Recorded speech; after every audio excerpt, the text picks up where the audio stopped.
या कृष्णा आंधळेचं काय झालं असावं याबाबतच्या शंका कुशंका व्यक्त होत आहेत। कृष्णा आंधळेच्या प्रकरणामध्ये देशमुख हत्येच्या सूत्रधारानं कृष्णाला लपवलेलं असू शकतं अशी एक प्राथमिक शक्यता आहे।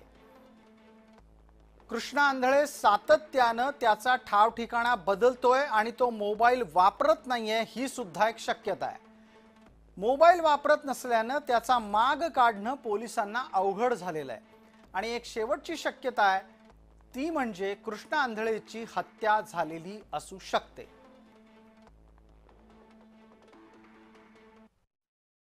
मला असं वाटते जो होय त्यांना शोधू शकतो, पण जो आहेच नाही त्यांना कसं शोधू सो मला असं वाटते की बहुतेक कृष्णा आंधळेचा मर्डर करण्यात आलेला आहे आणि त्यांचे आई वडीलकडे जात नाही, त्यांची प्रॉपर्टी जप्त करण्यात आलेली आहे CBI कडून, तरी पण त्यांचा शोध करण्यामध्ये आज महाराष्ट्र पोलीस प्रशासन शासन असक्षम आहे।